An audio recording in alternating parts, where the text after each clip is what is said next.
We're back with another fantasy fight. This time Jack Johnson facing Joe Frazier. Jack Johnson was a fighter who was probably the most hated of any heavyweight champion in history because he was the first black heavyweight champion and created the Great White Hope era. A lot of racism back in that period of time. Johnson was 72-11-11. I know not an impressive record, but I wouldn't read a whole lot into that. Had a reach of 75 inches, weighed about 200 pounds, 6'1". And Frazier, his counterpart here in this fight, of course, made his claim to fame defeating Muhammad Ali in 1971 in possibly the greatest fight of all time. His record was 32-4-1, stood 5'11.5", 205 pounds, having a 73.5-inch reach. We're talking about Jack Johnson here. Very interesting fighter. He fought people of all different sizes. And early in his career, he fought a lot of African American fighters. But once he got the title, he never fought any African Americans. His reasoning was nobody wanted to see two African Americans fight. I don't know how true that was at the time, but I know that racist sentiment was strong in the country at the time, which fueled the Great White Hope era, where you had anybody that was 6'4", 250 pounds, became a boxer. Everybody was trying to end the title reign of Jack Johnson that started in 1908 with Johnson's victory over Tommy Burns. Tommy Burns was 5'7", weighed 180 pounds.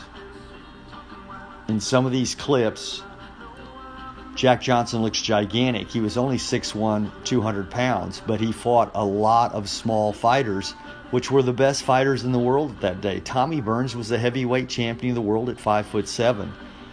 But regardless, that was the era that Jack Johnson fought in. And he was awfully, awfully good. Great boxer. We're going to use the Muhammad Ali-Joe Frazier fight, March 8th, 1971. The reason we're using this fight is Muhammad Ali had probably the closest style to Jack Johnson of any of the fighters that Frazier faced. Ali was a little quicker with the hands, about 2.5 inches taller than Jack Johnson, and weighed about 15 to 20 pounds more.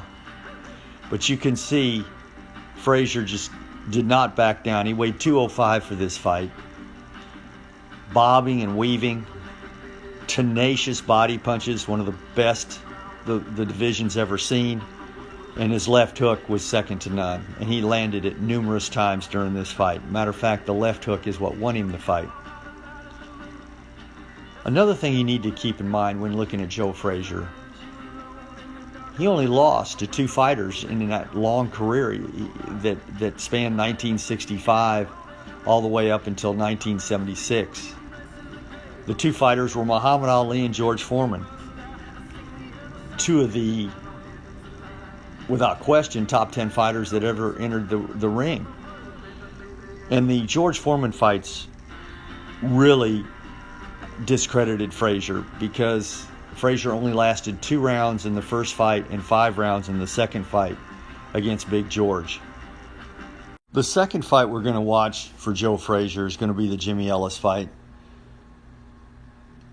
This fight took place in 1970. Once again, Joe Frazier was at his peak. His peak years were 1968 to about 1972. Jimmy Ellis had a claim to the title after winning the WBA tournament in 1968.